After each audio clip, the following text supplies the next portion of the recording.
बिस्मिल्लाहिर्रहमानिर्रहीम। Election tribunal की तरफ से, इलेक्शन कमीशन की तरफ से बज़रिया डाक जो मुझे पेशावर के 9 हलकों के फॉर्म 45 मौसूल हुए हैं, उसमें इलेक्शन कमीशन ने जो गलती की है, जो हमारे लिए निशानी छोड़ी है, उसके बारे में तो बात करूँगा।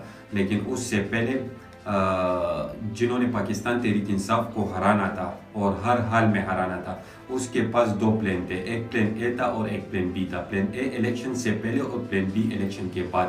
प्लान ए क्या था? हमारे लीडर को गिरफ्तार किया गया, उसकी किरदार कुशी की गई, उसको बदनाम करने की कोशिश की गई। पाकिस्तान तहरीक इंसाफ और पूरी कौम के जो 70% नौजवान है, उसका मोरल डाउन किया, उसमें मायूसी फैलाने की कोशिश की ताकि टर्नआउट कम हो। पाकिस्तान तहरीक इंसाफ के 99.9% उम्मीदवारान जो या तो मफरूर थे जाली केसेस में, या जेल में थे, या इसमें बाकी जो रहते हैं वो अदालतों में जाली केसेस का उनको सामना था और ज़मानत में थे। लेकिन उसको जलसे की भी इजाज़त नहीं थी, जुलूस की भी इजाज़त नहीं थी, कैंपेन करने की भी इजाज़त नहीं थी। तभी इंटरनेशनल जरीदे ने रिपोर्ट की कि पाकिस्तान तहरीक इंसाफ के वर्कर्स गोरिल्ला तर्ज का कैंपेन कर रहे हैं, बग़ैर लीडरशिप के घर घर जा रहे हैं, अपने रिश्तेदारों के पास जा रहे हैं और पाकिस्तान तहरीक इंसाफ का और इमरान खान का नज़रिया लोगों तक पहुंचा रहे हैं। इलेक्शन से पहले पाकिस्तान तहरीक इंसाफ का प्लान क्या था? प्लान ये था कि आपने हर हाल में दांधली को रुकवाना है। हर हलके में एक फोकल पर्सन मुकर्रर किया गया।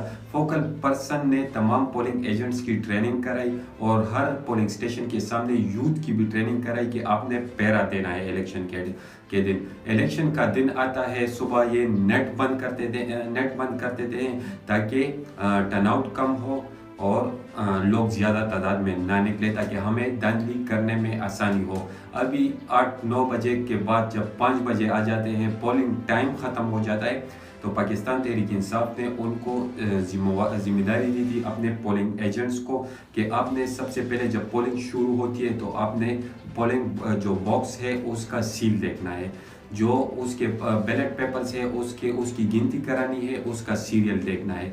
और जिम्मेवारी ये थी कि वो रात को जब गिनती हो तो उस दौरान उसके पास टॉर्च होनी चाहिए और ज़रूरत के सामान होनी चाहिए। तभी जब और फॉर्म 45 के बगैर बाहर नहीं निकलना। इस चीज़ के पाबंद थे कि 5 बजे के बाद जब 7 बजे तक 7:30 बजे तक गिनती का अमल तकरीबन मुकम्मल होता है। तहरीक इंसाफ के पोलिंग एजेंट्स इस चीज़ के पाबंद है कि अपने फॉर्म 45 को न व्हाट्सएप के ज़रिए, न सॉफ्ट फॉर्म में, बल्कि हार्ड फॉर्म में ख़ुद ले जाके वहाँ पे जो मुतल्लिका हर हल्के में ऑफिस था वहाँ पे ले जाना है और हार्ड फॉर्म में ये फॉर्म 45 फोकल पर्सन को हवाले करना है। फोकल पर्सन जब तमाम हल्के के फॉर्म 45 इकट्ठे करते हैं तो इस चीज़ के पाबंद कि इनको कंपाइल करे और सीधा जाए आरओ के दफ्तर। यहाँ आरओ और प्रिजाइडिंग अफसर की क्या जिम्मेदारी थी? प्रिजाइडिंग अफसर की ये जिम्मेदारी थी और ये जिम्मेदारी होती है दुनिया में जहाँ भी इलेक्शन होते हैं, ये जिम्मेदारी प्रिजाइडिंग अफसर्स की होती। चलिए अब तो इलेक्ट्रॉनिक मशीन आ गए दुनिया में, लेकिन इससे पहले ये जिम्मेदारी थी कि आपने तमाम जो हल्के थे, तमाम जो पोलिंग स्टेशन थे, वहाँ का हर एक प्रिजाइडिंग अफसर अपना फॉर्म 45 जो साइन दस्तखत शुदा हो, जिसमें एजेंट के दस्तखत हो, वो आरओ के दफ्तर ले जाए। आरओ इस चीज़ का पाबंद होता है कि 5 बजे पोलिंग ख़त्म होती है, 7 बजे तक 8 बजे तक गिनती होती है। 8 के और 11 के दरमियान तमाम फॉर्म 45 आरओ के दफ्तर पहुंच जाने चाहिए। उसके बाद आरओ इस चीज़ का पाबंद होता है कि वो घंटा 2 घंटे में तमाम फॉर्म 45 जो प्रिजाइडिंग ऑफिसर इनको हवाले करता है उसको कंपाइल करे और फॉर्म 46 कैंडिडेट्स को दे।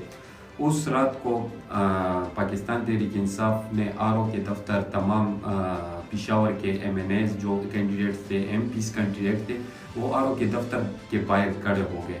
SSPs, police, DC, ROs, DROs की ऑफिस की मिली भगत से पाकिस्तान तहरीक इंसाफ के जो कैंडिडेट थे, जो उम्मीदवारान थे, उनको नहीं छोड़ा जा रहा था।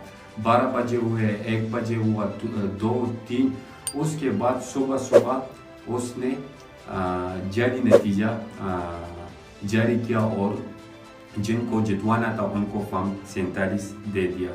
फॉर्म 47 में اگر آپ تمام 9 حلقوں کے ووٹ کو کاؤنٹ کریں تو پاکستان تحریک انصاف جس کو ہرایا گیا فارم 47 میں، اس کے ووٹ 5 لاکھ کے قریب تھے، اور جن کو جتوایا گیا ان کے ووٹ کو ملا دے تو وہ 50,000 60,000 بنتے ہیں۔ تو 60,000 بندوں کو 60,000 ووٹ کو تقریباً 5 لاکھ ووٹ پہ فوقیت دی گئی۔ اب اس میں اس نے غلطی کیا کی ہے؟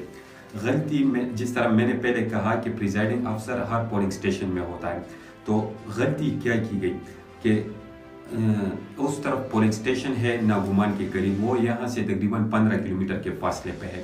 دوسرا پولنگ سٹیشن ورسک روڈ پہ ہے، وہ تقریباً 30-35 کلومیٹر کے فاصلے پہ ہے۔ تیسرا پولنگ سٹیشن جو پجکی روڈ میں ہے گڑی فاضل، وہ تقریباً یہاں سے 20 کلومیٹر کے فاصلے پہ ہے۔ چوتھا لڑاما میں، وہ تقریباً وہ بھی 10 کلومیٹر کے فاصلے پہ ہے۔ اب یہاں اور وہاں جو 15 کلومیٹر کے فاصلے پہ ہے، 30 کلومیٹر کے فاصلے پہ ہے، 15 کلومیٹر، تمام سکولز میں، تمام پولنگ سٹیشن میں ایک ہی وقت پہ فارم 45 تیار کیے گئے، لیکن جو انہوں نے ٹیمپر فارم 45 تیار کیے ہیں تو وہ ایک ہی پین سے، ایک ہی لکھائی، ایک ہی ہینڈ رائٹنگ سے ایک ہی شخص نے تمام حساب کتاب ایک ہی شخص نے کیے ہیں۔ اب یہ کیسے ہو سکتا ہے کہ ایک شخص ایک ہی وقت میں 15 کلومیٹر ادھر بھی موجود ہو، 30 کلومیٹر فاصلے پہ وہاں پہ بھی موجود ہو، وہاں پہ؟ تو انہوں نے بذات خود یہ اقرار کیا ہے کہ ہینڈ رائٹنگ سے یہ ثبوت ہمارے لیے چھوڑے ہیں۔ میں چیف جسٹس صاحب سے، سپریم کورٹ قاضی فائز عیسیٰ سے، chief justice Peshawar high court سے، کہ کیا آپ کو دکھائی نہیں دے رہا، کیا آپ کو سنائی نہیں دے رہا، اور پاکستان تحریک انصاف کے ورکر سے بھی کہ انشاءاللہ تعالی ہمت نہ ہارے، ہم آئین کی بالادستی، قانون کی بالادستی، انصاف کی بالادستی، سول سپریمیسی کے لیے اپنی کوشش جاری رکھیں گے، اور یہ جو شب ہے اس کا آخری پہر ہے انشاءاللہ۔ اس کے بعد صبح ہوگی انشاءاللہ۔ جڑے رہے، مضبوط رہے، اور آپ اس میں ایک دوسرے کے ساتھ جو ہمارے تحریک کے بھائی ہیں وہ اپنی محنت جاری رکھیں، انشاءاللہ تعالی کامیابی پاکستان تحریک انصاف کی ہوگی، کامیابی پاکستانی عوام کی ہوگی۔ شکریہ۔